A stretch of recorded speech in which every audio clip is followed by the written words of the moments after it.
Here is your WESN News on the Hour. I'm Naomi McNish. Thanks for joining us. Here are the headlines. Woman shot in bed by gunmen posing as police. Security guard arrested for allegedly staging robbery. Tobago begins cleanup after sargassum seaweed floods beaches. And internationally, Ukraine's prime minister steps down in major government shakeup. Now for the details. A 43-year-old woman is recovering in hospital after gunmen pretending to be police officers stormed her home in Arima and opened fire while she was asleep. Around 2:30 a.m. on Wednesday, the woman was at her River Valley home when she heard someone shout "police" before gunshots rang out. She was shot in the right thigh and left foot and is now in stable condition. Crime scene investigators recovered 51 spent shells at the scene, including high-powered ammunition. A nearby house also sustained damage in the attack. Police are continuing investigations into the shooting. A security guard who claimed he was tied up during a robbery at his workplace in Couva has been arrested for allegedly helping plan the heist. Police say the incident took place late Monday night at a Camden Road business where the guard was found handcuffed. He initially told officers that bandits ambushed him and stole copper wire worth $90,000 using a white van. Two suspects were arrested shortly after. Investigators now believe the guard conspired with the men, and all three are currently in custody. Tobago's Chief Secretary Fali Augustin says cleanup crews are already tackling large amounts of sargassum seaweed that washed up on popular beaches like Store Bay and Pigeon Point. Despite the inconvenience, beaches remain open. Augustin said tides are making it difficult to clear certain areas, but strategies are in place to remove the seaweed from the water. He confirmed that existing staff and European workers are handling the cleanup at no extra cost for now. If that changes, the public will be notified. Internationally, Ukraine's Prime Minister Denis Shmyhal has officially resigned as part of a wider government reshuffle by President Volodymyr Zelensky. Zelensky has nominated Yulia Verydenko, the country's deputy prime minister and economy minister, to replace him. Verydenko has been a key figure in economic recovery talks and defense cooperation with the West. The proposed changes come as Ukraine faces mounting pressure from Russia on the battlefield and seeks to strengthen ties with the United States. There's also speculation that Defense Minister Rustem Umerov may be reassigned as Ukraine's ambassador to Washington. Well, that's news to the hour on WESN. I'm Naomi McNish. Thanks for watching.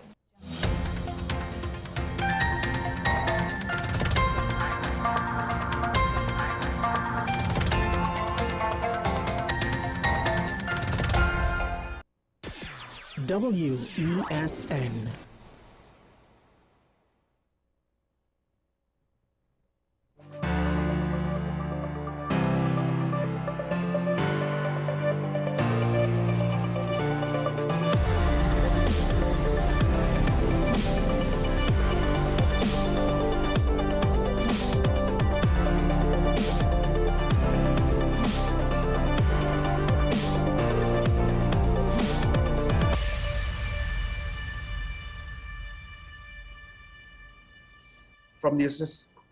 From the sister Isle of Tobago, this is Talking Point here on WESN, the content capital. Sean Michael Small, just watching that ball of light there right behind my head. Seeing if I could cover it up. Now, it's interesting how it's never a dull day. We've been having beautiful days here on the sister Isle, but what I speak about is it's never a dull day on Talking Point. Now, there's been an interesting headline, and I do wonder if it's feeding into a narrative that may not be 100% accurate. But then again, this is one of those sentimental things that, to some extent, it's based on perception. And that is with regards to racial issues in politics. Now, it's made front page of at least one daily newspaper. And I've read so far 2 takes on it. And to some extent, I've implied it or spoken around it in the last couple of weeks. And I've spoken to at least one of my colleagues on it, who has spoken about it here on this show, but not necessarily in such a pointed manner. That is with regards to the appointment, no pun intended, of state boards and the perceived lack of racial diversity. Now, technically, the first person to bring this up was a union leader, but in what context did he really mean it, right? Because part of it was a lack of representation by labor. That was one of the things that he said. Was he really trying to point out race or highlight it in a significant degree? Now, opposition MP Marvin Gonzalez, he's basically saying that. And he's using a line he's using an argument that is very, well, it leaves little to the imagination. He's being very direct and potentially too direct, right? Saying things like, when I look at it, I wonder if we are living in Bangladesh or Delhi. So part of his comments is the great pains that the PNM cabinet in previous administration took to ensure racial diversity on their appointments of state boards, which on the surface, I believe that to be more or less true. Now, you could maybe argue the motivations as to why that is true, why that was done, but more or less the PNM had a pretty good grasp on that area of politics. Question is the UNC not in the same boat?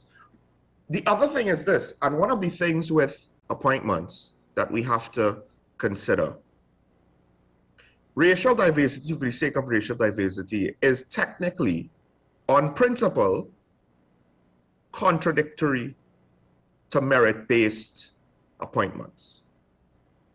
Because if that is your first criteria, at some point, yes, everyone would, not everyone, but there are people who would like to think, well, of course you'll get the best candidates. We'll just get the best candidates who are racially diverse. Reality does not always work that way, which means that reality does not work that way if it can't always be that way.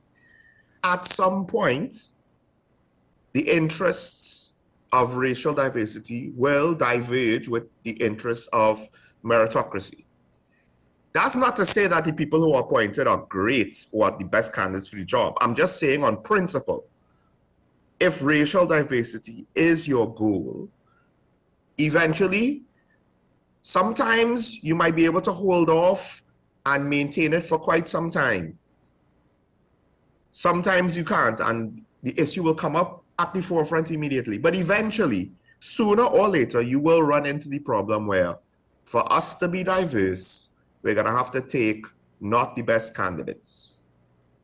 Because in all fields, in all things, you're not gonna get an equal distribution.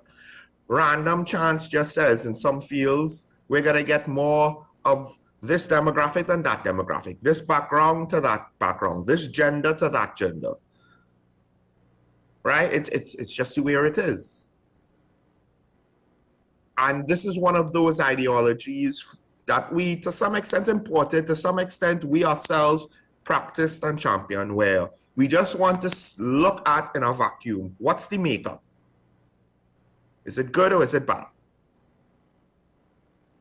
Based on the diversity, without consulting all the other details. But like I said, I'm not saying that the UNC is picking, you know, these superb candidates and it's all for the best of the country. I have no idea, right? And the unfortunate part about it is this is an issue where, once again, it's not that one side is right and the other side is wrong. It's that both sides are making mistakes and it's leaving their supporters enough ammunition to point at the other side.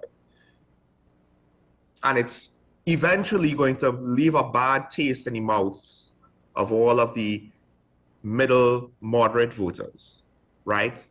Who maybe they voted for the UNC or just did not vote because they didn't want to vote back for the PNM in this election.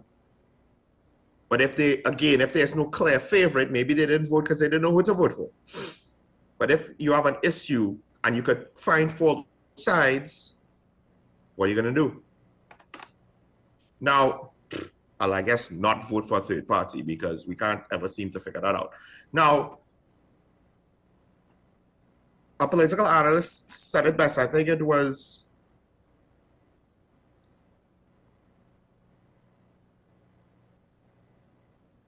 Dr. James, Dr. Winford James. He pointed out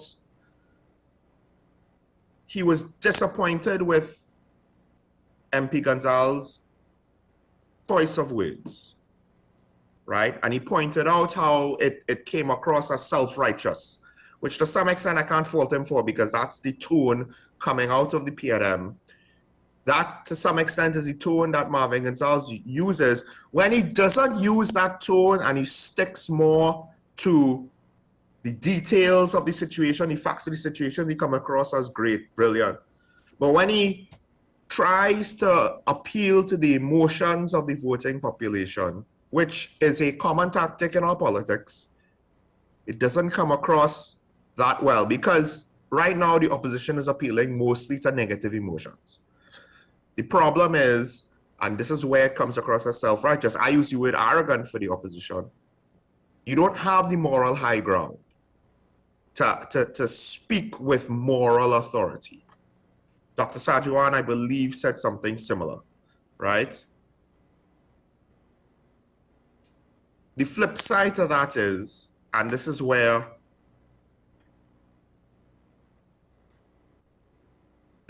you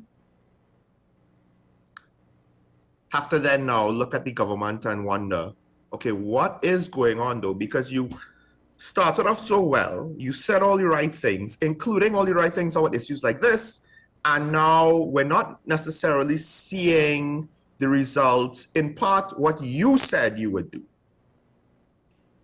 Because at least according to one report, so I didn't say it, because I'm not gonna pretend that I have perfect memory, but NATUC's General Secretary Michael Anaset was also speaking about ethnic and class diversity. Now, there's something to be said about having diversity of perspectives, and racial diversity almost always gives you diversity of perspectives, right?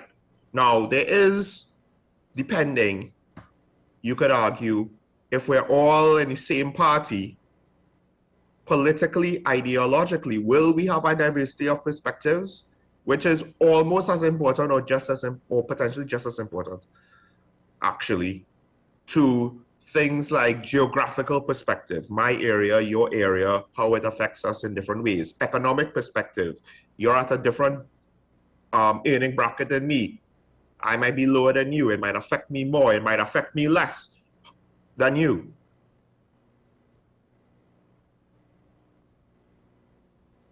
But if everyone is singing from the same political hymn book, how diverse is that? But then Mr. Anaset did point out race. Also, when you look at certain appointments, like the campaign manager for the project manager of URP, or how about I guess you could say former union leader Clyde Elder saying his wife is a member of the new Southwest Regional Health Authority. Now, he has a good point, Clyde Elder. Minister in the Ministry of Public Utilities, I believe. My wife is a registered nurse, a midwife, and an attorney at law, and well and properly qualified to sit on the board of the SWRHA. Yes, that is technically true. Now, to some extent, when we had potential conflict of interest coming, because this is to some extent what it is, right? You are an MP and a minister in a ministry. Your wife being appointed to a board, it's not that dissimilar to the president giving her husband senior counsel. It's not that dissimilar to Faris Awari having to recuse himself because of his family's property ownership. Now, granted, those two situations are a bit more direct and a bit more stark, but the basic premise, if it's not exactly the same, it's similar enough that optically speaking, especially when people outside of the PNM, so this is not just an opposition thing, are pointing to the racial diversity of state boards and other appointments, I would imagine, right? The racial diversity of what's being distributed so far. Bringing that into question, you're trying to say that the previous administration had all this nepotism and corruption with regards to appointments, and then you are basically coming off as doing the same thing.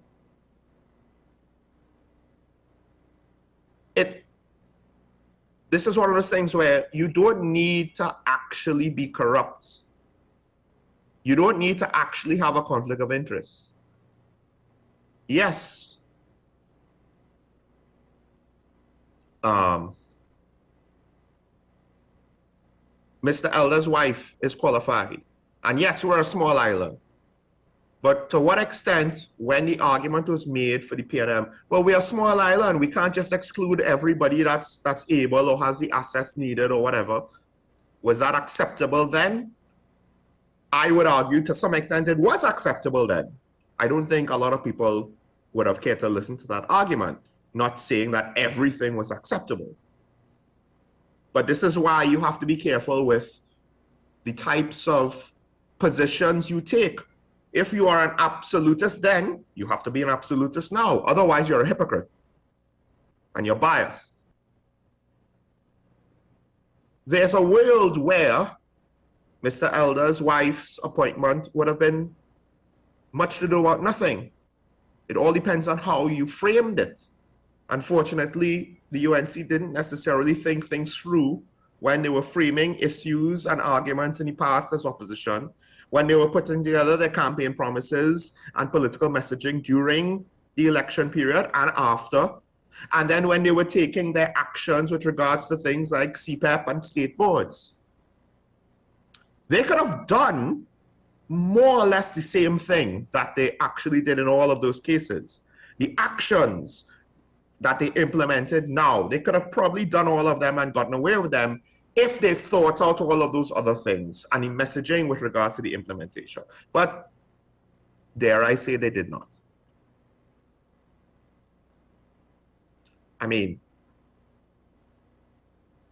the husband of the Speaker of the House was the chairman of PARIA. I have criticized that till high heaven. Am I now supposed to just assume that because it's the UNC, similar actions will somehow be more ethical? And I've said that before. And those who might disagree with that, I'm sorry, but I have to be balanced. Let's take this comment right now. Let's take this comment right now. I'm just going to read the bottom part. To suggest that diversity comes at the expense of quality is not responsible. Okay, how is that wrong? I'm not saying that diversity will always lead to the expense of quality. I am saying that technically speaking, diversity wants one outcome and quality wants another outcome. And we have seen examples with regards to, let's just say, university applications for Ivy League schools in America. The best applicants did not all get in. The universities utilize various systems to promote diversity to ensure East Asians did not dominate both Southern Asians, that is to say, Indians, or what we would call Indians. It's actually interesting with regards to the origin of that word, but also Orientals as well. They would dominate schools like Harvard and Princeton and all of the schools, and essentially they were fighting for forced diversity there in order to keep racial balance, because the results of merit says Asians, East Indians, and Orientals would have dominated the placements in those schools. And that's just one example. It's not responsible. Why is it not responsible? Think about what those two things are trying to achieve. They are not trying to achieve the same thing. One is looking solely at the work ability. One is looking at the racial makeup. Those aren't the same. I'm not saying every time they're going to conflict. I am saying eventually they will conflict. They might conflict 20% of the time. They might conflict 90% of the time. They might conflict 50% of the time. It is a case-by-case basis. Some situations you might be able to pick a racially diverse, perfectly racially diverse. Everybody that you pick is the best that you could possibly pick. Whether they are literally the only one at that level of ability, or it was a tie, so you use racial diversity as the tiebreaker, which, morally speaking, that probably could be an ethical debate. Diversity for the sake of diversity is not moral. Let me be frank. That is a political ideology. That's it. There's no magic pixie dust on that. Oh, how great it is. No. Because again, then you are indirectly, whether you know it or not, being discriminatory. You may think, oh, we're not being discriminatory, we're trying to include people. No, you are being discriminatory. The funny thing is, usually in the states where it's majority white, everyone thinks, oh, well, there's nothing wrong with that because who cares if white people are being discriminated against? But in TNT, the discriminatory is against people of color. So already that sentiment goes out the window.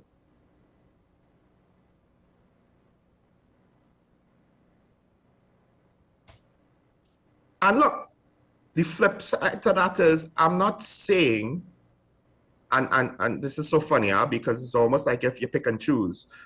Are you going to disagree with me when I say that it's not necessarily wrong how the boards are constituted, that it could be the best that it is? Or not? That's one of the things about diversity. It's a misunderstood concept. What it means, what it could achieve, and what place it holds in morality is misunderstood. There are benefits to diversity, but more often than not, proponents of diversity are not actually doing it for the benefits. Because like I said, the benefits of diversity is not just representation. Representation has limited utility. The real benefit is the diversity of perspectives to ensure that you could see an issue from all sides of it. But diversity is not just race. It's economic background, it's educational background, it's profession, it's political ideology. It's not just what you look like.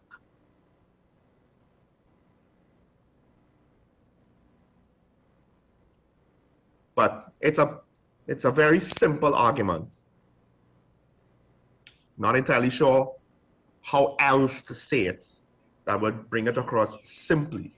But again, as I pointed out, the government has put themselves in a position where the lack of diversity can be questioned because they themselves have to prove that these are the best candidates for the job. And the irony is that is also difficult to do. A lot of the times these appointments come down to some amount of subjectivity. And ironically, politically speaking, it would have been easier and potentially better for them to just try to be more diverse. Also, and this is the argument the commenter should have made, where we have a 40-40 split, to some extent the argument should be, I'm not to say it needs to be just as much Afro-Trinidadians as Indo-Trinidadians in all things, but it should not be too lopsided one way or the other. That in most cases, maybe not all, but in most cases would seem strange. Now, maybe in certain geographical areas, the local government bodies, you're not going to get that much of one race or the other. That's just the way it is, as an example. But with 40% East Indian, Afro-Trimegonian,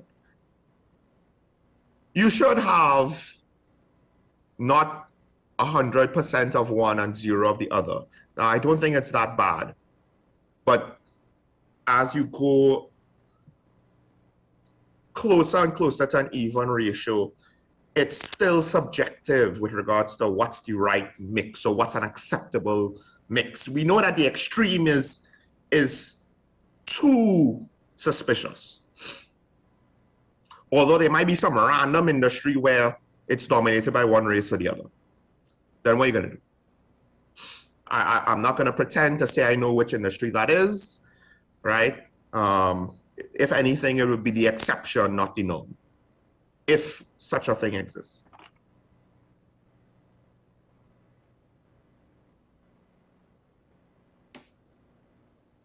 Well, let's take, the commenter has a couple other comments. Let's take the first one. Other aspects need to be considered, not just academics. Well, it's not just academics, but technical knowledge of a field is, to some extent, important for certain fields, and state boards are running companies that are not just general management companies, right? Let's take the other comment. Education is more than book knowledge. Yeah, because I pointed to geographical location matters. If you have a state board for national lotteries, you want geographical diversity, just so that you could get a wider net on what's going on throughout the country, right? You potentially want economic diversity, different economic brackets, so they kind of understand a little bit better what the motivations of people at this earning level might be versus this earning level, that earning level, right? I used a university example literally as an example of forced diversity, not because it had anything to do with what should be the first level of consideration. Part of development of a professional is their work experience.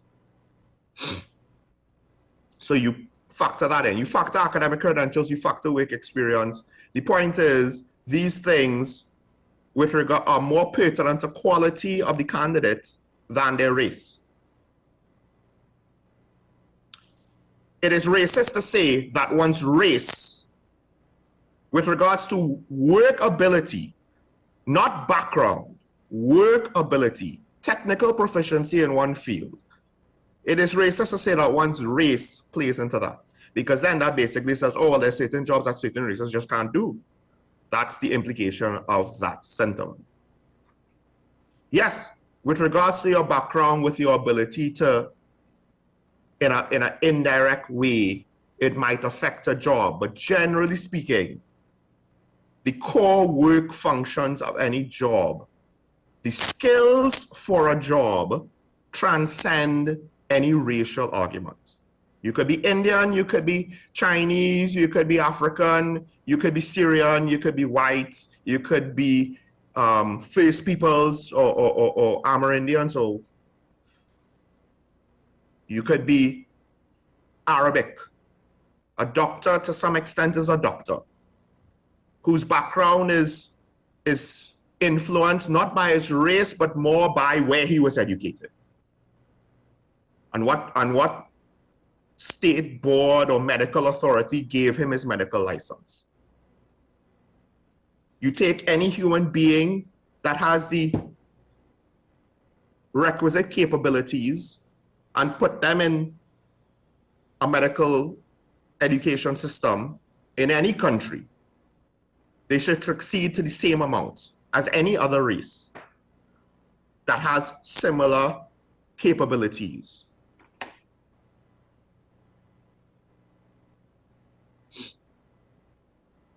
Ordinary Joe does, well, let's take the next comment. Ordinary Joe has nothing to do with race. You could be of any race and be an ordinary Joe. And that's the point I'm making. Racial diversity does not equate to everything. It doesn't equate to academic credentials. It doesn't equate to work experience. It doesn't equate to job performance. It doesn't equate to all perspectives. Economic, geographic. Economic perspectives is ordinary Joe. Or at least part of it. That's nothing to do with race. Unless you're trying to say that some races just will never be ordinary Joes in this country. The average Trinidadian, if you're trying to say cannot be of one race or another, I don't agree with that. Yes, of course, certain people of certain races that have certain economic backgrounds, right, and live in certain areas, when you take all those three things, yeah, some people with that qualify in certain ways in all those three things, we ain't gonna call them ordinary Joes. But really and truly, with regards to the race part, you could put an Indo-Trinidadian or Afro-Trinidadian there. If they live in certain areas away from the crime hotspots and they work in certain jobs and they earn certain money and they never interact with a significant amount of the population, it don't really matter what race they are. Are they ordinary Joes? If they literally just stay in the rich areas, buy from the rich stores, from the expensive shops, and barely have anything to do with the average citizen with regards to interaction, don't know anybody underneath a social economic bracket on a personal level, it's like, yeah, you probably can't call those people average Joes. The race doesn't matter. You want average Joes? You can't technically get 10 Indo-Trinidadians and get average Joes. Now, granted, you might, the lack of diversity will, to some extent, come up, but it's not just racial, it's probably also going to be geographical.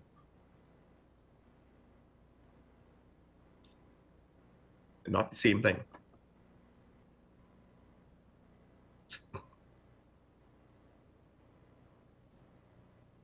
Let's take the last comment.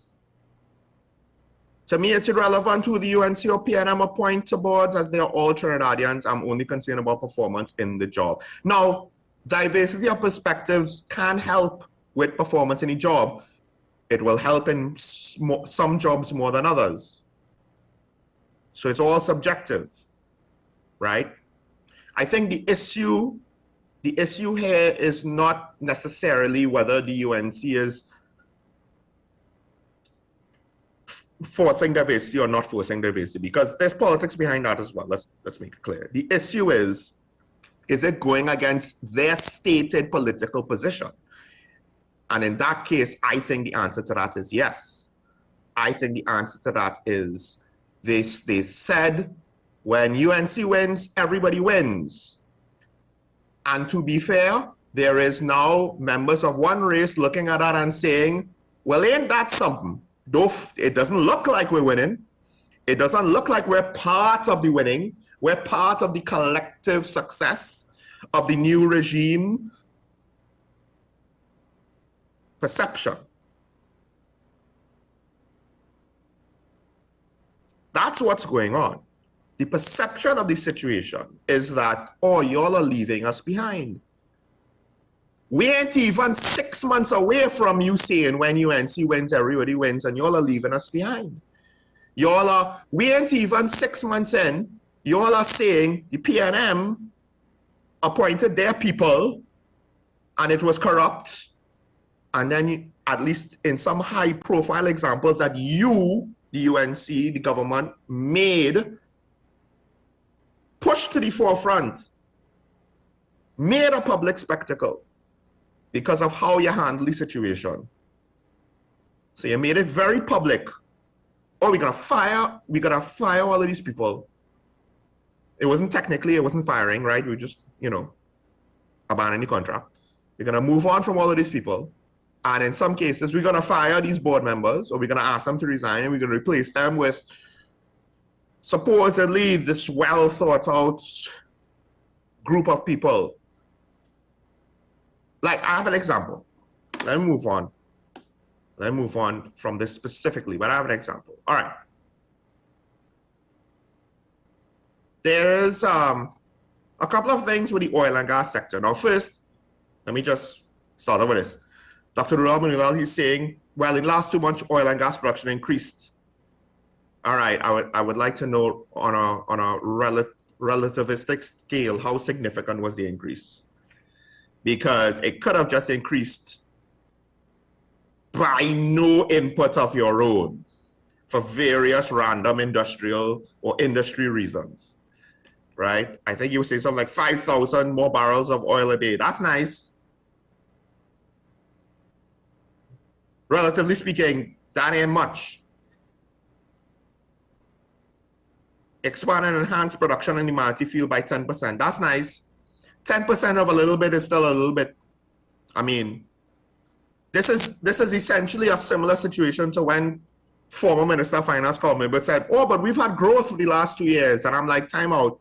When you start from bad and the only place you could go is up, you're going to get growth. Is it enough? Is it a lot? Is it significant levels of growth? Potentially not. But then Kevin Ramnarine, he promises refinery report in 4 months. This is the person in charge of restarting the refinery. This is not an unrealistic expectation. Initially, I thought he's promising to reopen the refinery in 4 months. I'm like, don't make that promise, dude. But if you're looking to just say, we're looking into the refinery, we should have reports of where we're at in 4 months, one would wish that he could move faster, but it's understandable if he can't. You know, you can't force these things to just be faster for the sake of it. And unfortunately, the refinery has been down for so long, it might take that time to ensure. You might have to be even more thorough and detailed than you would if you just restructured the refinery and never closed it. But the one that I think is the most interesting is Jorandine being appointed as chairman of NGC, given the fact that apparently, just based on some of the comments of some stakeholders, he has to get himself up to date with the energy sector. Now, most of the directors apparently have experience in the energy sector, not the chairman. Sometimes, because I always say with national security ministers or secretaries or whoever is the cabinet member for national security, there is the philosophy that it's a civilian leader. You don't want a national security expert who is coming from that field, who might forget that he is there in part to be a check on the interests of the military by keeping the interests of the civilians and the needs of the civilian population and the civilian government in mind. He is the civilian check or oversight on the military. If you just take a general and make him a minister, you don't have the oversight by the civilian government. It's kind of pointless. Now, having a lawyer, potentially skilled lawyer, who is not in the field will give you an outsider that could potentially be the political check. The flip side to that is, and especially for something that's supposed, defense industries are not necessarily, you know, you're not looking at your military as a profit-making scheme. The NGC, though, needs to make, you know, a profit. It can't lose money. Militaries technically lose money. You could try to do cost-benefit analysis and say, well, how effective was this, how effective was that, but you're not making money off of a military. So that's an extreme example. The NGC, on the other hand, is supposed to be a revenue generator and hopefully not a loss maker. So then to what extent does an industry outsider make sense in that situation where the motivations for the operations are quite different? And it's things like that. It's things like that that makes you wonder, well, it seems like they're giving their appointments to their familiar faces. How is that any different to what the PNM did? All right, I've been on this topic a bit too long. So we're going to take a break. When we come back, I'm going to venture into that whole indecent situation that involves a local attorney and allegations against him, and then his allegations to at least one media house with regards to how the situation has been framed, according to him, unfairly. Stay tuned. This is Talking About the WESN. We'll be right back after this.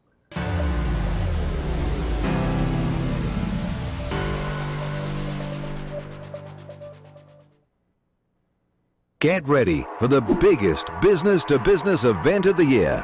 The Trade and Investment Convention, happening on July 17th to 19th at the Centre of Excellence in the Koya. Doors open from 10 a.m. to 6 p.m. on business days and 10 a.m. to 7 p.m. on consumer day. Dress code in effect for business days.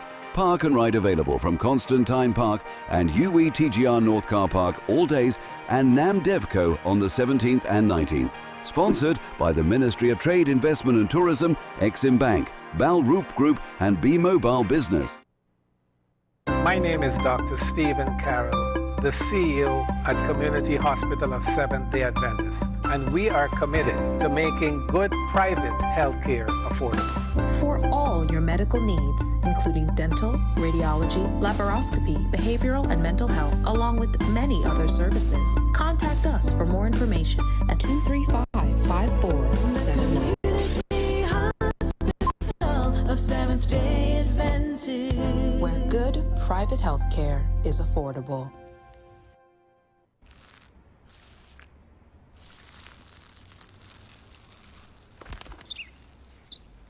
Maybe he landed here totally by coincidence. But if by chance he's admiring your fresh coat of Benjamin Moore soft sky blue, well, that's a pretty high compliment. Coming from an expert.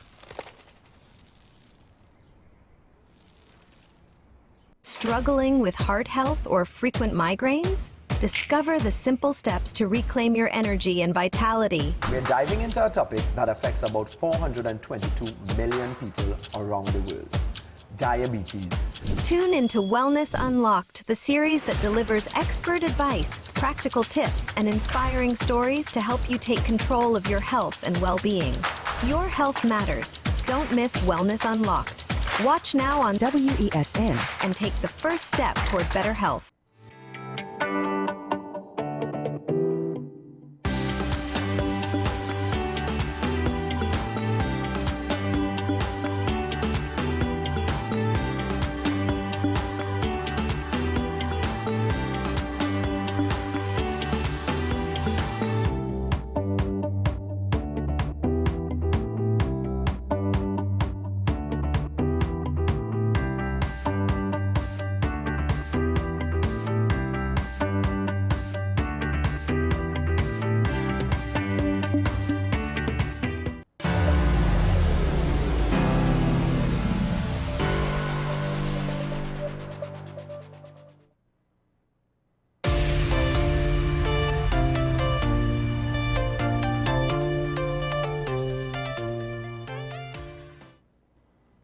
All right, well, I haven't spoken about it in any meaningful way so far. I've been holding off a little bit, especially when the story now broke. I wanted to hear more before just commenting widely on the allegations themselves.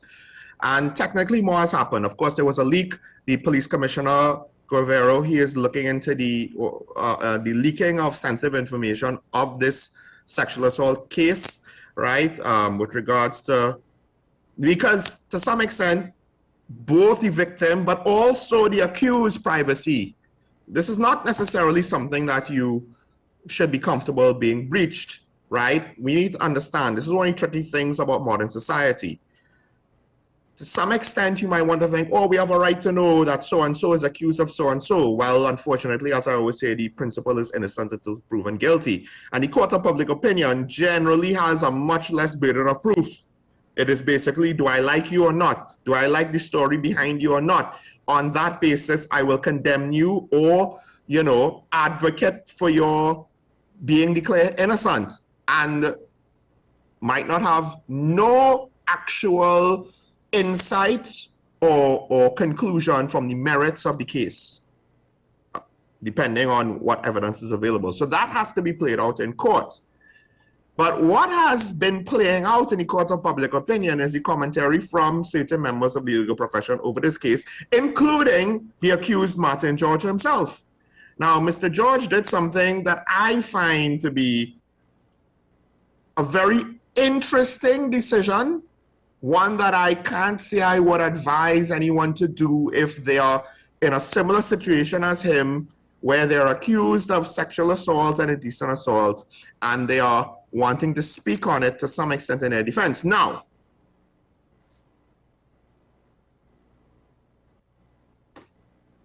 Mr. George, apparently at a press conference, decided to use the moment to announce that he was engaged to someone who reportedly is an employee at his firm.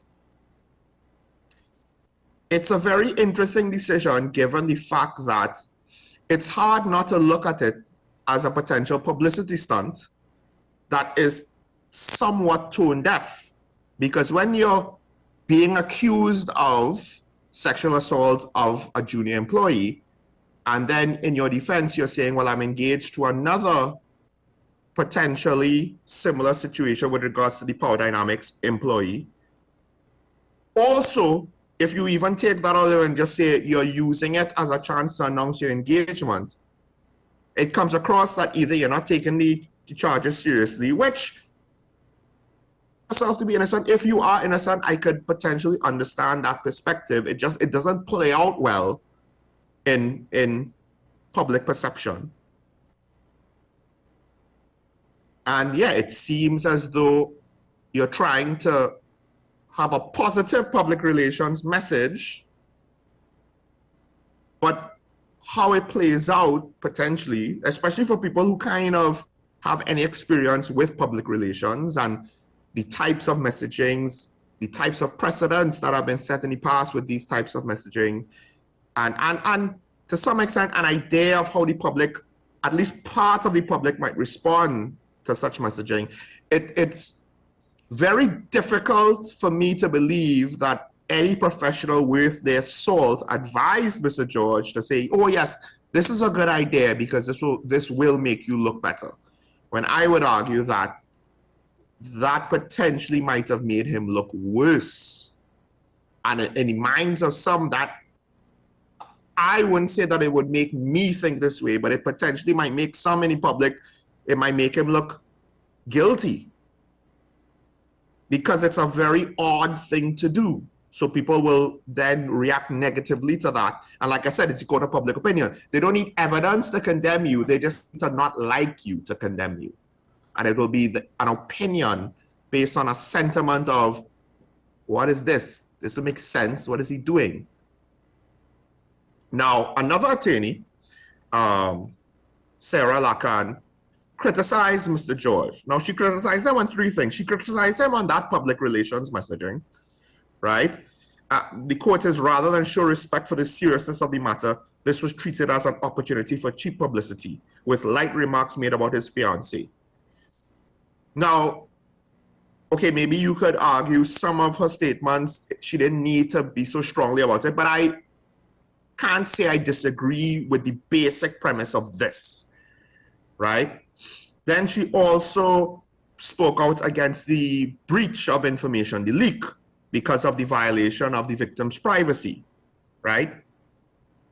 But then she also wanted to lump in the wider systemic issue of sexual harassment and abuse of power in professional environments, including law offices, public bodies, had been exposed. The problem with this statement is, while she's speaking about a general situation that she believes to exist, it is pointing the finger squarely at Martin George, and it is piling on an accusation, but it's an accusation based on a generalization that may or may not have anything to do with him, based on, for lack of a better word, but it's circumstantial observation.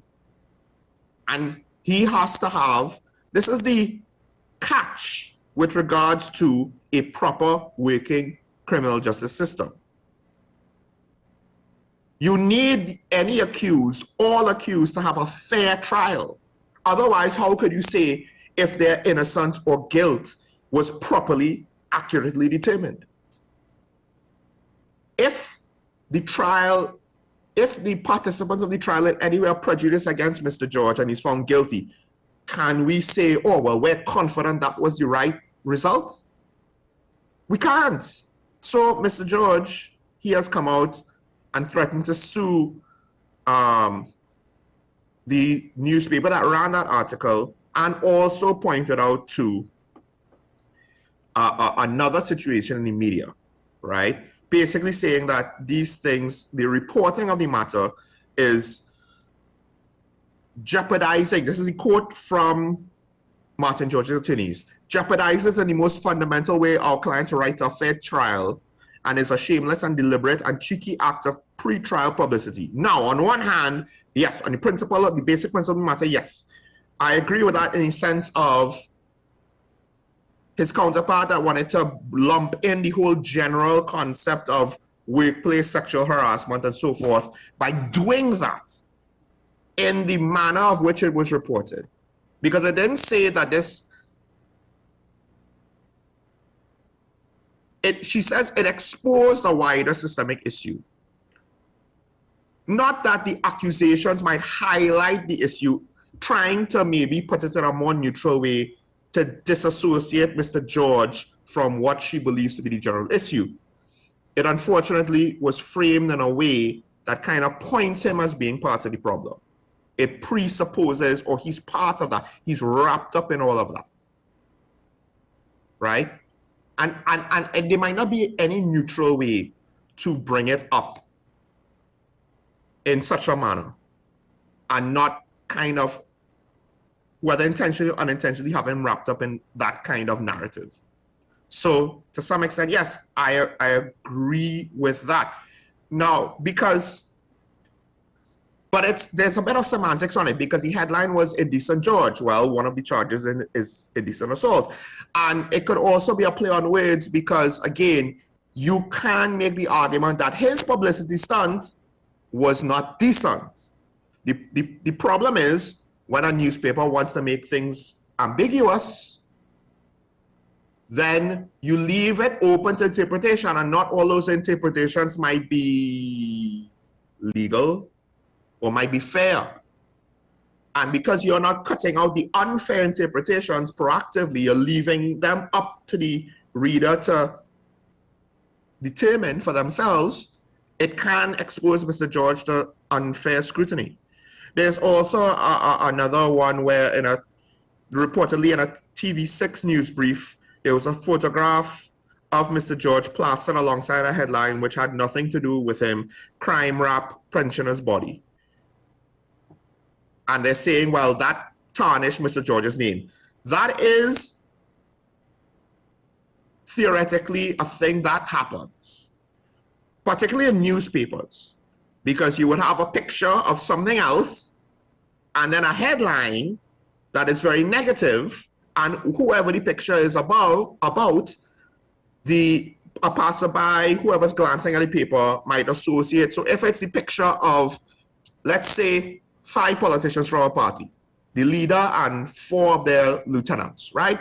4 of the usual suspects. And then you have a headline above it, you know, something to do about crime and murder or political corruption. Something about political corruption. And you have a picture of 5 politicians underneath.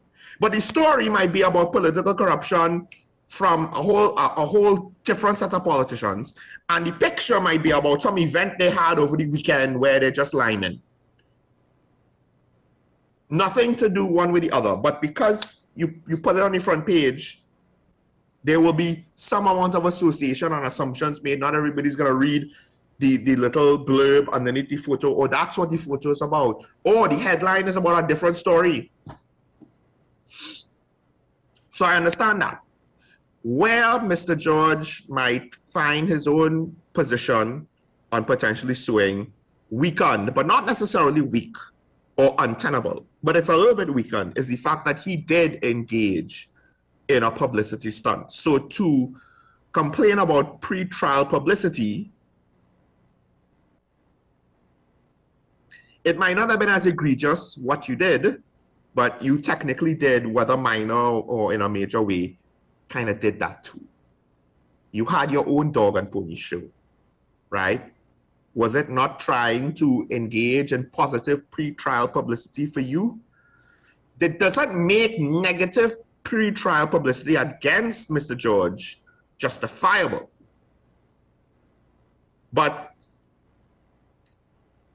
it's just one of those things where I am not a lawyer, but if I was your lawyer, I would imagine I would have preferred if you didn't have that. Because now I have to at least account for it if it's brought up, if you decide to sue these people, those media houses, etc., etc. So this whole situation is once again a very good reminder of innocent until proven guilty, whether we like it or not. Is the fact that a junior member of his firm, his fiancé, relevant to the case? No, it is technically not. Some people might think, oh, well, yes, but it shows a certain side of it. No, it's not relevant, one way or the other. It doesn't mean, because some people might look at it as a negative influence, it makes him seem guilty. Some people might look at it as a positive, it makes him seem innocent. I would argue it's neither. That whole press conference where he announced his engagement, it is tone deaf.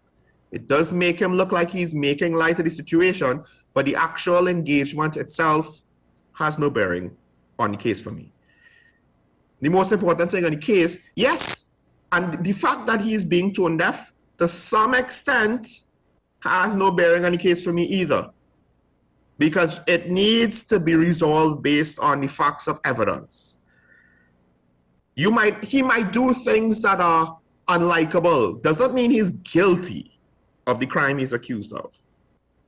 It might inform some people of whether they like him or not moving forward, regardless of his innocence or guilt, in an independent way moving forward. That's a separate issue.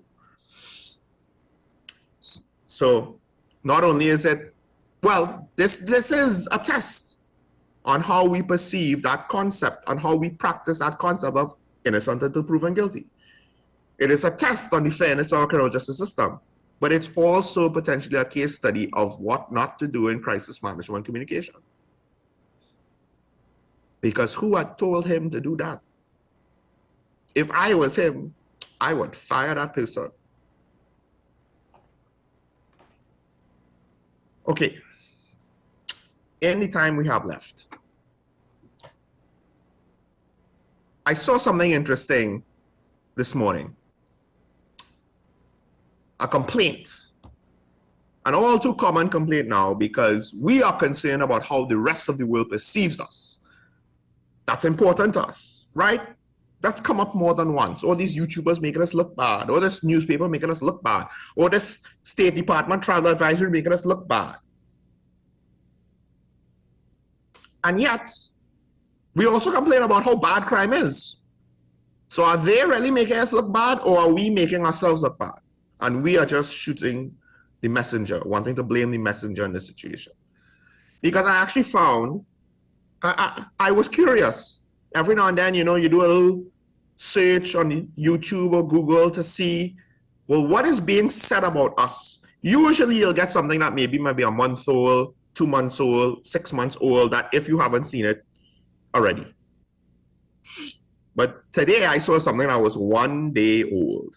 And I do believe it was basically in conjunction to the most recent article that caused an uproar, because it's an article published by The Telegraph in the United Kingdom, and their YouTube channel had a short video on this issue.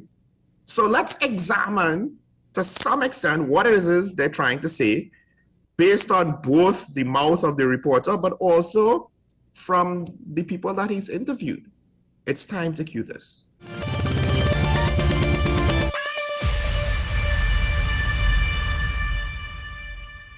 We're in Trinidad and Tobago in the Caribbean, best known as a tropical paradise of sun, sand and sea, but not every bit of Trinidad is quite like that.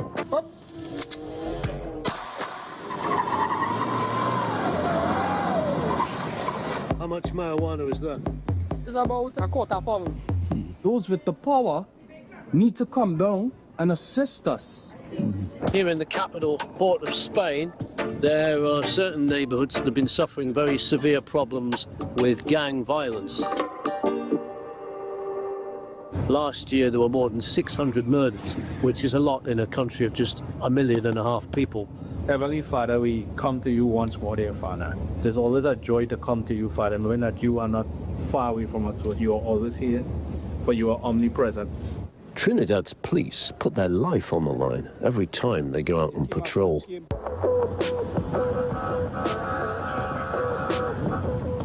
We put persons perceive police officers. That is one of the greatest challenges, because in order for us to carry out our function, we need the help of the public. However, the public perceive police officers basically as oppressors. Is that enough to arrest somebody for? No. Apart from a police dog sniffing out a quarter pound of cannabis hidden behind a lamppost, it was a quiet day. But that isn't always the case. Gang warfare is always a tit for tat and shoot indiscriminately. So you have innocent persons, civilians, getting shot. They will exhibit total control over the gang members, right? You have seen instances where it is the leader of a gang will send a member to put down a shooting in the center of Port of Spain in the middle of the day. Searching a shebeen where someone had been shot 2 nights earlier, police found a machete and a homemade balaclava. The residents tried to claim to the officers that the eyes and mouth in the balaclava were just holes bitten by a dog. The dog biters? According to David Maylard, a reformed drug dealer, all too many young Trinidadians are being tempted into drug crime. I sold drugs to the tune of millions of dollars. I hurt people for drugs, for money. I did terrible things in the States. I did terrible things, you know, in the name of drugs. And this is what the pull of the drug trade is. The exponential earning capabilities that you cannot match in any other form of lifestyle.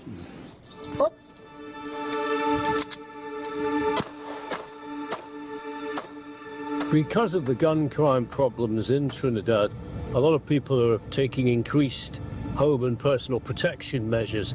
We're now heading up to a gun range out of town where people are getting instruction in how to use firearms.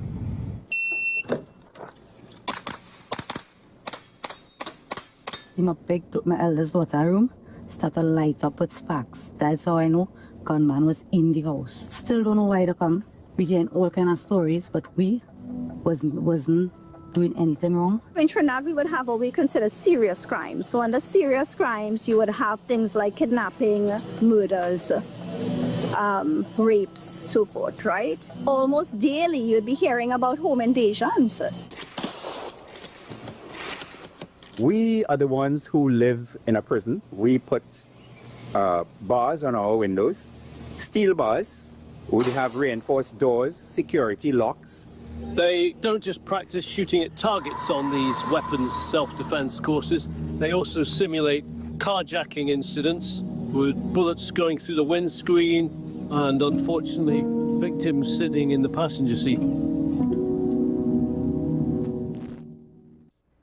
So the TNT Incoming Tour Operators Association rejected the unbalanced portrayal of the country, right? And this is their defense. The recent portrayal of Trinidad and Tobago does a disservice to the depth, complexity, and vibrancy of our twin-island nation. While we acknowledge the serious social issues facing some urban communities, the articles fails to reflect the overwhelmingly positive experiences of the thousands of visitors who continue to explore island each year in safety and wonder.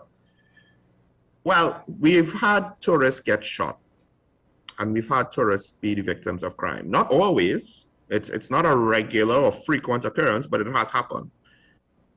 Just saying. Our members work in close partnership with local and national security agencies to ensure guest safety and well-organized tour experiences. See, the problem with this defense is it's technically true, and it's technically as putting things off as, oh, it's not as bad as it seems. The problem is what was said in that video that was false. For the most part, if you want to nitpick, that's fine. Call it a nitpick, and we could have the conversation. What was said that was false, right? The article itself quoted in our daily newspaper, from tourism to terror, the Caribbean island torn apart by gangs and guns. Citizens are clamoring for gun laws, true. To be eased so that they can defend themselves, true. The gang, meanwhile, have all the weaponry they need, true. Much of it linked to the growing presence of cocaine cartels from nearby Latin America, true. Trinidad lies just 7 miles off Venezuela, and with its historic links to Britain, is a potential transit point for Europe-bound cocaine, true. Because they had that situation where they got cocaine in Portugal, and we were part of the operation because apparently it went through us here. That is true. It said 439 asylum applications were made from TNT to the UK in the past year, a 9-fold increase over the past decade. I believe that to be true, unless someone has different statistics. the UK, the Minister of Foreign Affairs did say that the UK took issue to this because it cost something like £65,000 to process each application. So 65,000, let's just do quick math here. 65,000 times 439. That's £28 million just to process asylum applications. Just to process it from one country. And I do imagine there was more than one country that they slapped these new visa requirements on, right? To try to nip this in the bud. Us alone, £28 million. That's like 280 million of our currency. Now, if we spend $280 million to process asylum applications, maybe we do, and the government just doesn't want to tell us, but if we do, is anyone going to be happy about that? And that's from one country, as small as ours. What about all the Middle Eastern countries and maybe Latin American countries, certain other European, Eastern European, Southern European, African countries? So we were caught up in a sweep. What part of all of that, at least that was reported in our papers, is not true? Now, and this is why the point I want to make about this is at some point, we have to stop saying, oh, we don't like how it's being framed. Yes, I understand tourism still happens. In fact, there are YouTube videos about travel YouTubers, not just the gang. We want to reveal the truth about the gangs and we go into the ghettos and talk to the gang members, right? Like Christopher Hughes. Not just them, but actual travel YouTubers who are not just caught up in trying to find the criminal underbelly of wherever they go. And they go there and they say that we were advised not to go, we went anyway, and they point out how great it was. So yes, to some extent, we are being portrayed in a negative light. But look, world media portrays their own countries at times in a negative light. American media is not just out there to portray the rest of the world negatively. They will point out the trend Nicaragua in their own country, MS-13 in their own country, what it's doing to certain communities in Los Angeles and other parts of California, certain communities and across the border, Arizona, Texas, etc., etc. Doesn't mean that all of America is, we shouldn't go there. But to some extent, we have situations, their embassies tell their own staff, they ban their own staff from going to certain parts of the country. There are members of the population that don't go to certain parts of the country. I had a friend, he was living in Gonzales. You know what eventually happened? He had to move out. That same community that a member of it spoke this week saying it wasn't like this in the past. But now it is what it is. And if we want to change the narrative, at some point, it's not the rest of the world's responsibility to fully understand the nuances of what's going on. They take the basic reports, and the basic reports are technically accurate. These things are happening to us. We have that level of gun violence, and it has either affected tourists or come close. Let's not forget there was a murder at Breakfast Shed while the English cricket team was staying in the Hyatt. Or there was an attack, on Ryson Road. I can't remember. Well, it might have been both, actually. Can't remember the specific details. But literally it was like, we have a foreign team who are ambassadors to their nation, whose experience will be, in a way, publicity for our nation, right? Because, hey, the English cricket team went there, maybe we should go there too. What was this like? I didn't know about Trinidad, or they're a Commonwealth country, and a whole cross-section of their country citizens might discover us through their visit here. Except what happened? Their press had a criminal incident that happened right on the road, right in front of Hyatt, or right next to Hyatt, to report on. And it made us look bad. But what a part of that was a lie. So, yes, we could argue, but it's being framed wrong, it's being taken out of context, it's being played up too much. That's not their responsibility. as long as they don't lie about us. So maybe we need to consider, we want to look better internationally. Maybe we need to deal with crime.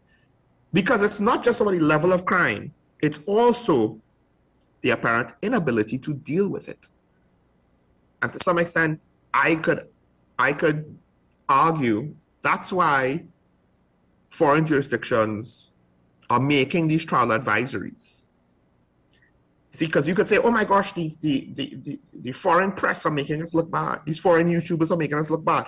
Let's not forget, foreign governments have travel advisories against us, and we don't like it. But they know that senior government officials are involved in human trafficking. Or at least they believe. And they probably suspect certain levels of corruption in our political arena and our national security apparatus. That's why they insist on vetted units so much. On new vetted units so much. Okay, sorry. We have Digger Martin waiting. We'll take the call. Good morning, caller on here. Good morning. I'm Sean and all your listeners. Are you hearing me? Okay, I will continue because I'm not hearing you. I want to reflect on the Daily Telegraph article and video. It paints a fairly accurate picture of what is happening in Trinidad. I think the response from the tourist people is they are burying their head in the sand to protect their business. They want people to come to Trinidad because if people don't come to Trinidad, they don't survive. So that is what I suspect is happening. And I can't be vexed with them, but reality is we all have to band together. We have a problem. We have to honestly say we have the problem. We must not bury our head in the sand as the ostrich, and we have to do things to fix it. I am calling on every citizen. I want them from the top of the voice to articulate that that lady who was kidnapped comes home unhurt. I think the TTPS is deflecting from it and they are silent in it, but we are anxious to know that she is alive. I'm seeing that yesterday there was a little telephone conversation, but it tells me to me the way the police is handling it doesn't give me any confidence that they're doing something. Yes, the anti-kidnapping, yes, but we reach a stage where we want, as they say, speed and execution. That will help us gain confidence in the police. And the police service has to reach a position when they say, hey, I need external help immediately. Far too long we give them the opportunity to prove themselves, and they're not proving themselves. Another issue, cybercrime and the resolution for it. Remember about 3 or 4 years, there was a lot of bomb threats at schools, and schools were dismissed. We haven't heard anything about that. Now we have the high-profile cases where information was leaked. We are hoping that that doesn't, not under the burner, and the perpetrator of that leak is apprehended forthwith. We don't want it to get, it tells us the competency of the police with respect to those issues is questionable. Our new commissioner, newly minted commissioner of police has said, hey, look, he has a background, he has a relationship with the DEE, the IATF, etc., etc. If you need help, just go to the leadership of the country and say, look, I need somebody to help me in this initial phase, and we will see where we go for that. The other thing is, I was hoping Karen would have been there because as a former finance minister, I would have asked her, if you are spending $1.6 billion, do you have to get ministerial cabinet approval for that? So a board could spend $1.6 billion without cabinet approval. That is the sum for the 350 contractors for the next 3 years is a 1.6 billion. So you tell me the board has that authority to spend so much money? That is what Mr. Marvin Gonzalez is questionable. And I think he probably am putting his foot in the mouth. And the other thing is, are these contracts very, how should I say it, good contracts? Will they pass the procurement test with respect to the procurement law? I doubt it, because I suspected a rush. There was no evaluation, there was no validation. So that's another question. I'll go have a nice morning. Thank you, caller. That's a good point. Regardless of what you think about what the UNC is doing, the PNM have questions to answer as well. And that's what I tried to say. We have a situation where both sides have questions to answer. For people in the middle, where does that leave you? Out in the cold, apparently. We have a Rima on the line and then another caller after that. We'll take a Rima first. Good morning, caller. You on here? Caller, good morning. If you can hear me, go ahead with your contribution. If you can't hear me on the phone, but you can hear me on the TV. Hello, good morning. Morning. Morning. Piano? Yes. Sean? Yes, nice. yes. Now, I thought this country would have seen meaningful change in April here. But what I'm realizing, and that's why this country is not going forward, we really get exchange. And why I would say exchange, right? Competence, performance, that is what should really be the judge of employees going forward, be it a board member, down to the lowest, the janitor on the floor. Yeah, are you fit for the job? Can you perform? What have you been doing? Yeah, what's the results? Yeah, competence. And I realize that is missing in our country. It's more about party loyalty than anything else. And as a citizen, as a taxpayer, it hurted me. And I will tell you why it hurted me, right? We just talk about development. But Trinidad and Tobago really spinning top in mud. Yeah. If you sit down and you watch, let me say Homeland Security, for example. Arima has one fire tender. No, the only time it had two fires at the same time. You know, our government minister that. And she's living a stone throw away from the fire station. If we really sit down and take stock of the things that we really need in Trinidad and Tobago, the fire services representative had no right to be on the TV this morning to tell you, well, I think it's 12 out of the 23 fire stations have tenders and the rest don't have them. To tell people, well, look, 10,000 secret workers had to go on the bread line. But you're fighting crime.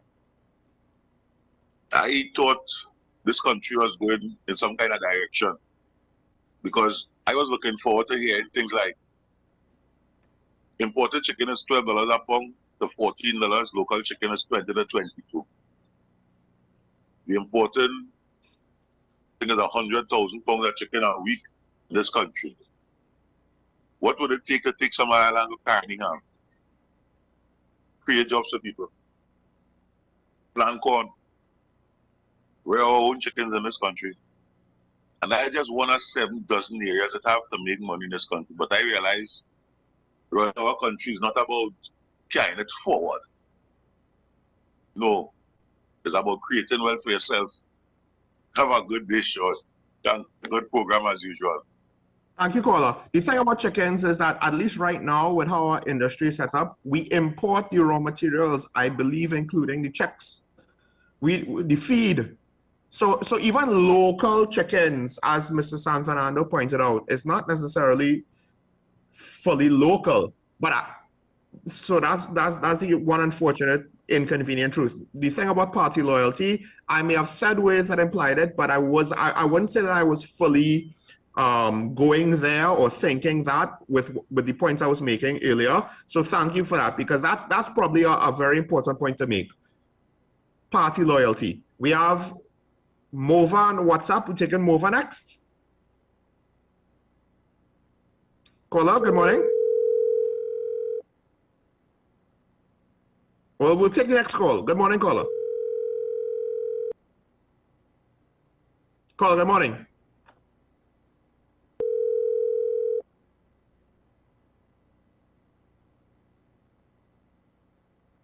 Do we have a call? Okay, we lost the call. I'm not too sure. Okay, we lost both callers, or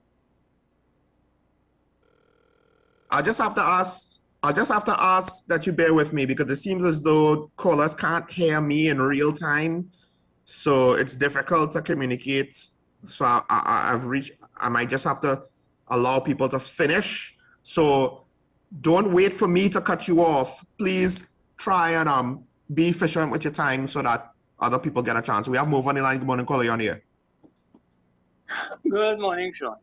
Morning. Sean, I listened to what you said about Marvin Gonzalez's statement and some of the ideas you put out there. And Sean, I want to say this. I am a Trinbagonian, and the composition of the state boards in no way disturbs me, because as far as I know, all of these people are Trinbagonians. Now, you see, we in this country are not honest. The PNM has held office for 50 years. Can anyone tell me that, especially in the early days of the PNM, would it have been right for someone to say, but I look at the composition of those boards and looks like it is from Ghana? That is so petty. That is such a petty, foolish statement to make in 2025. And I told you before, we have grown so accustomed to mediocrity and dysfunction that we will look at somebody like Mr. Gonzalez and say, because I've heard you another, he has promised something. I'm telling you, I said it before and I'll tell you again. I have looked at him, I've listened to him, and he seems to me, I remember, an ex-talk show host. To me, I will repeat the ex-talk show host word. He seems to be someone who has been promoted to the level of his incompetence. And one last thing before I don't know if I am correct or incorrect, but as far as I saw the last census of the composition of the ethnic composition in Trinidad, I believe the people of East Indian descent are just about a little over those of African descent. I just want to put that out there. But as I said again, as far as I'm concerned, they are all Trinbagonians, and I don't have a problem with it. Thank you. Thank you, caller. I mean, I don't know their competence, so I can't say in absolute terms if I have a problem with it or not. The only thing is, the government has allowed themselves, they've opened the door to be perceived. Oh, okay, we have a caller on the line. Caller, good morning. I didn't realize we had two callers. Hello? Go ahead. Yes. Hello? And his fiancé. And you said that she is part and parcel of the law firm. I think you should check on that, because I think she said that she's a teacher in a Tobago school. So okay. I'm not sure if you should check on it, and you will see the interview. I will listen offline. Thank you, caller. Well, I think it's a moot point, because the point I made was, for the most part, to me, it shouldn't have any bearing on the case. His fiancé shouldn't have any bearing on the case. The court of public opinion, it might. So in that case, for people, if people want to say, oh God, you see, he doing this, he doing that, or he doing the other. Well then, but the ultimate point I was trying to make, that I said, who his fiancé is and that he has a fiancé and so on and so on, that has no bearing.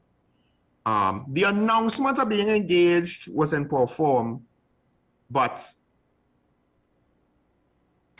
yeah, it would technically, the court of public opinion, be better if she was not part of his law firm.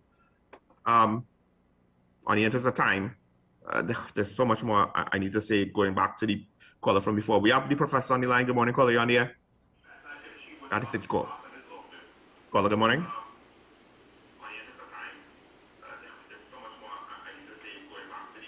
Are you there? Are you there?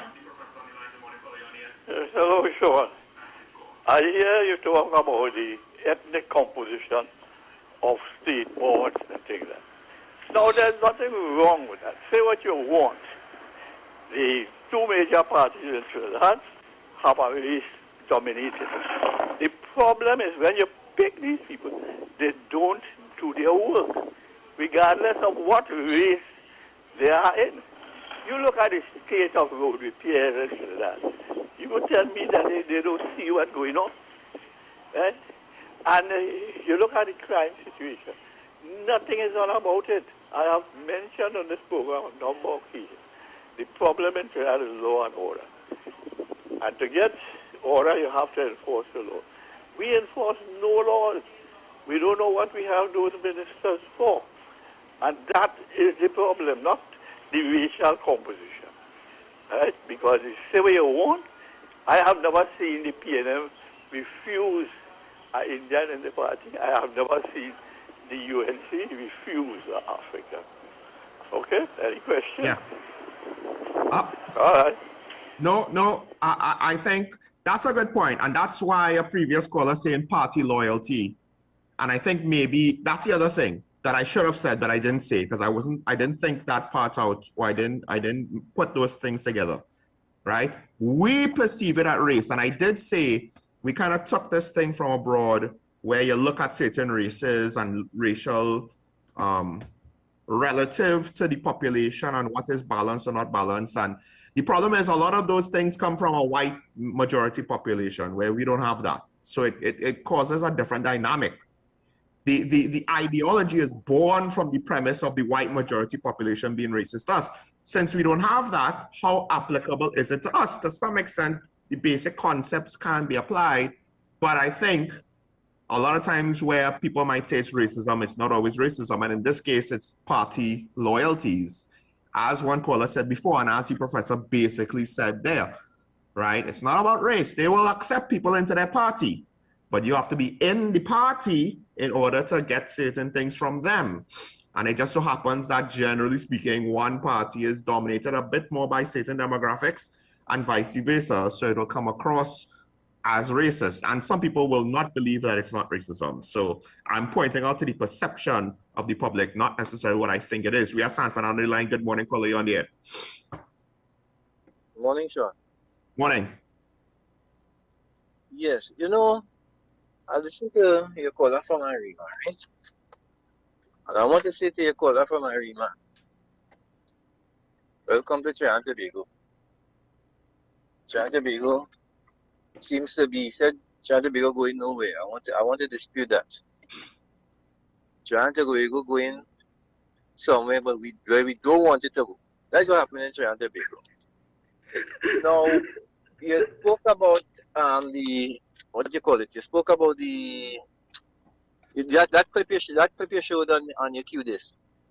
Yeah. You know. Hello, Sean. Yeah. Go ahead. Okay, that clip that you showed. I want to say this, There are instead of the Tourism Association quarreling about the unfair portrayal, they need to go and look at what we have in Trinidad. There are a couple local gentlemen that are vloggers. One of them, one of them is a fellow called Trinbago Vibes, that's his channel. Another one is Trini Surfer. And there are a couple others who have taken the time to look at the positives and the beauty of Trinidad and Tobago. And that, I have been looking at them for a while. And those gentlemen have found that is part of our tourism package that the Ministry of Tourism and all the other stakeholders in tourism need to look at and see how these gentlemen have found the gems in Trinidad and Tobago and portray it on their channel. Rather than harp on the unfair thing, we have the negative, portray the positive, and counteract that. That's what we need to do in Trinidad and Tobago, at least for tourism, because Those fellas have shown the beauty. I am one of those people who have been around Trinidad and Tobago for many years, and I know a lot of what they show. But there are new things that are coming up in Trinidad and Tobago, new spots, new ventures that people are putting their money into, and this is what needs to be portrayed. These fellas are doing it. So rather than and harp on the negative, that association need to look at YouTube and look at those fellas and see the positives in Trinidad and Tobago. Have a good day, Sean. Thank you, caller. That's a good point, and it's something that I thought about at a different time, because I didn't know one of the biggest streamers in the world. So this speaks to young people. Kai Sanat, one of his parents is Trinidadian. So when he was on Hot Ones, I can't remember what it was, but I think he was basically saying, you know, he was asked about he was asked a food question, and he pointed to our local curry and roti as something everybody should try, right, from his racial heritage. And there are actors and actresses with Trinbagonian heritage. And we have our local vloggers. Mark Weens came down, I believe TTT showed some of his stuff. There are people who, Afion Crockett, a comedian who has Trinidadian heritage, Winston Duke, an actor who currently is to some extent famous and very relevant right now with Tobagonian heritage. We could get diaspora that are famous, that are respected to speak for us. We could get our local vloggers to interact with foreign internet personalities, or bring foreign personalities more down here that have ties to here. Nicki Minaj, rapper, has ties to here to help promote the island. And if we want to counteract the negative press with positive press, that's fine, but we don't do positive press. We just try to piggyback on other people's projects, but that's not enough. We have a call on WhatsApp. Good morning, caller, on here.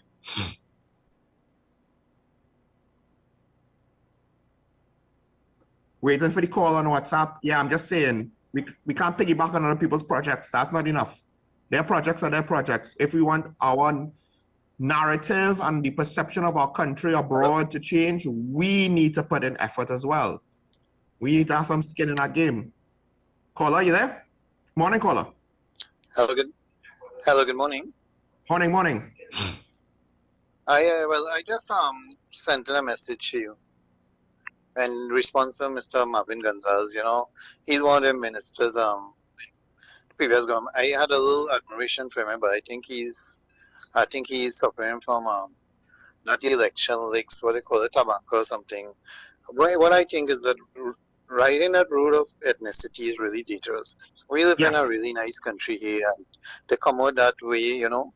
But the question time I want to ask him, I don't know if he is too young to know this.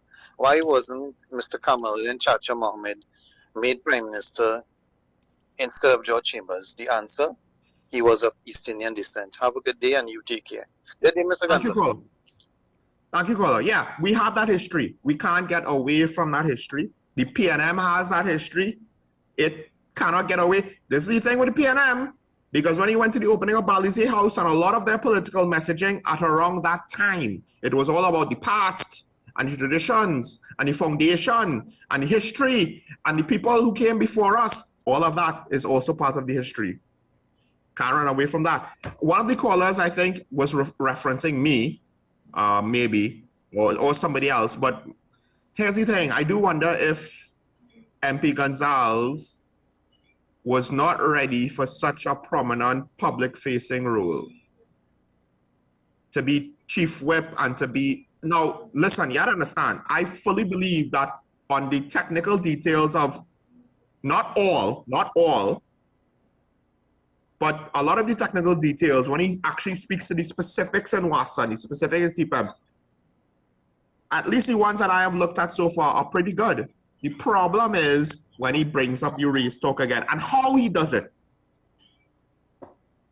To me, it really was how he did it. As one caller pointed out, when you say it looks like Bangladesh or Delhi, if you're trying to say that we are better than the other side, you cannot stoop as low or go lower than the other side.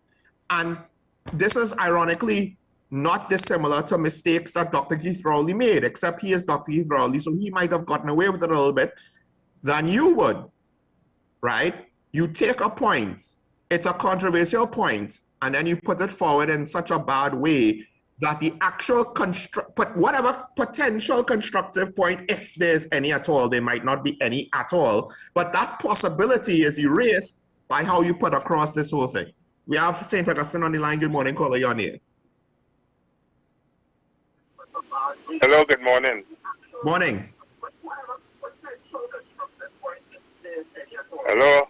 Don't call up. Don't listen to the TV. There's a delay. Just make a contribution on the phone.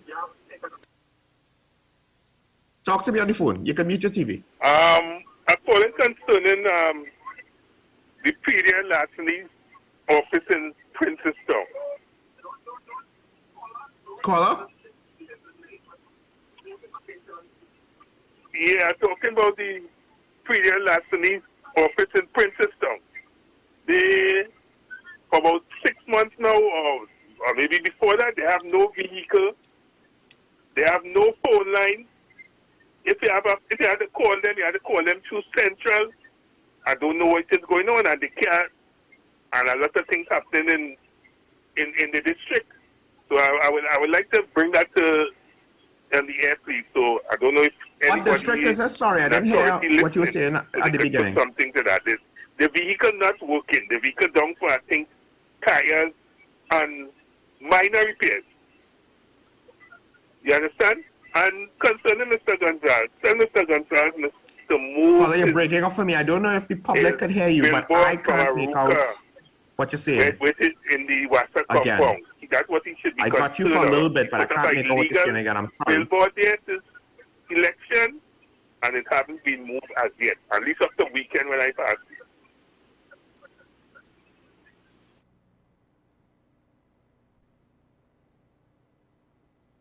Caller? All right. I'm sorry. I can't comment on what you said because I really didn't hear any of the specifics of what you said. I got one sentence. I think you were asking for feedback or comment on the point you were trying to make, but it was too muffled. So as we're running out of time, I just want to wrap up and respond to what I haven't responded yet before we finish the show.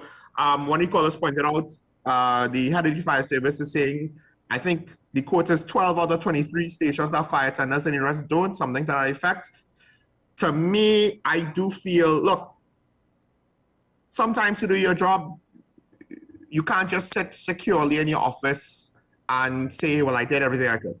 Because then you're not actually treating to the duty that I believe you would have sworn an oath, right? And the oath is more important than job security unless it's not to you, in which case are you the best person for that job? And advocating for more resources to ensure that there is enough fire attendant coverage in the country should be part of the job of the head of the fire service. Whether it's formally or not, or informally, because you have a job to do, you can't do your job. This is not an office worker that says, oh, I don't have paper, I can't print documents. This is the fire service. You don't have fire attendants, you need to do something about it.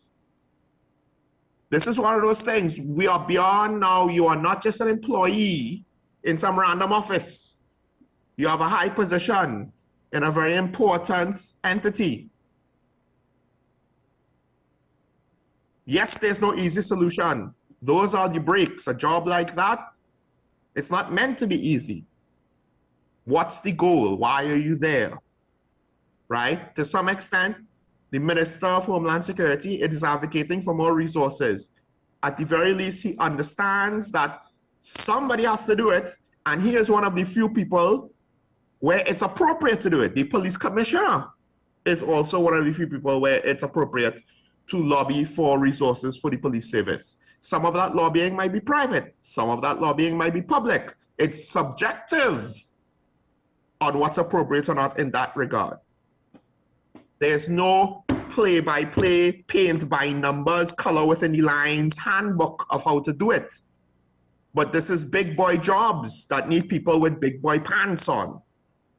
Not people who might say, well, you know, we don't have what we don't have, so we just do the best that we can. And it's not our fault, so blame them, and life goes on. And I'll collect my check as though I was doing my job to the best of my ability. No. So, with regards to that, when Mr. San Fernando says, it's not that we're going nowhere, Arima. We're going somewhere, just not where we want to go. Just not where we want to be, right? So, party loyalty. That's the thing. It's not the principal debate is diversity versus meritocracy, because those are not the same thing, right? Diversity of perspective will help job performance, but indirectly, not directly. But the practical debate is meritocracy against party loyalty. Because in a similar vein, you can't tell me that the best people for the job will always be the ones that are loyal to my political party, whichever one that is. You can't tell me that. That's not going to be true all the time. It might be true some of the time. It might even be true most of the time, depending. Very, very unlikely for it to be true most of the time. But it will never be true all of the time. Ever. But because of the racial demographics of the two parties, when they look to appoint based off of loyalty, it will come across as racism. And then on top of that, to some extent, there is the perception that individuals within both parties are racists, which will add more color to those arguments. Pardon the pun. Now, with regards to the police service, one of the earlier callers did mention disappointment in the police service, caller from Digicel, I believe it was. The thing is, I don't think they know how to communicate crime-fighting measures being taken, both in terms of their general strategy. This is what we're going to do to stop crime. Yes, you don't give away all the details and the baby with the bathwater, but you still need to give the people something, because perception is important, confidence in the police service is important, assuaging fears is important, but also for specific high-profile cases, which applies to all of those things I just said as well. Yes, you don't give away all the details of the case, but notice in other jurisdictions, they have enough leeway to give out certain information in order to assure the public we know what we're doing and we have a handle on it. The investigation in the DCP stalled. Now, I don't have a problem if the investigation concludes that there is not enough evidence, or even concludes that there's enough evidence to say that she's innocent. But to say that it's just kind of stalled and sputtered out, to what extent that is the truth in what happened, I hope that's not what it is. I really hope that's not what it is. Now, to some extent, that could be semantics, but depending, look at what happens with high-profile cases in this country. It's almost like if we don't know what we're doing, ever, at all. So now the population has zero confidence that political corruption, corruption in the police service, corruption in national security, white-collar crime, big crime lords, any of that could be dealt with. Because you could barely successfully convict low-level street pushers of weed, much less murderers, much less organized crime, much less political corruption or police corruption. In less than 7 months, we've had a commissioner and a deputy commissioner be probed. And the investigations failed not because there was nothing to see here, they're innocent. The investigations failed because, well, seemingly, we have no idea how to conduct these investigations. That's what it seems like with what they're telling us. So they don't know how to communicate these things to us, so they make themselves look stupid and foolish and incapable. And then because of that, it adds more credence to the rhetorical green light for criminals to say, they're not going to catch me. I go do my do. I go shoot who I want to shoot. I will steal what I want to steal. I will rig what I want to rig.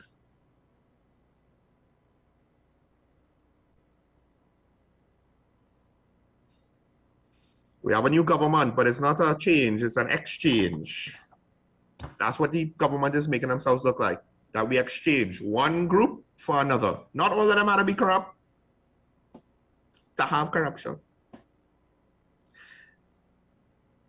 See, I think Kamala understands. I don't know if all of our cabinet understands. But to some ministers, you only need to understand real quick that for the majority of the life of this country, whether it's fair or not, whether it's accurate or not, the PNM is perceived as less corrupt.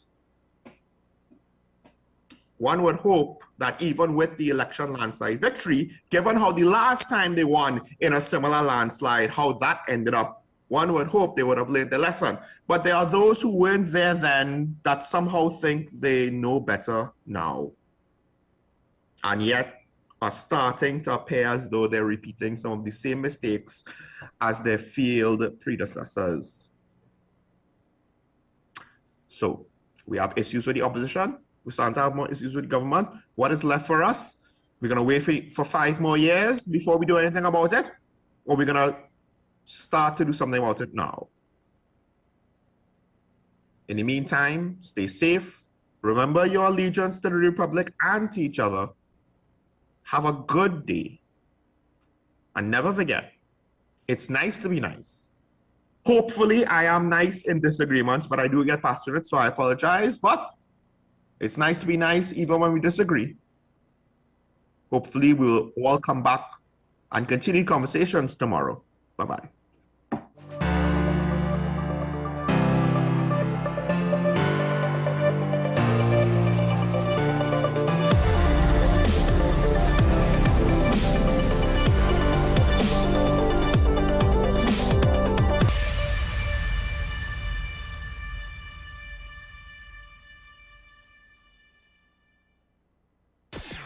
WESN.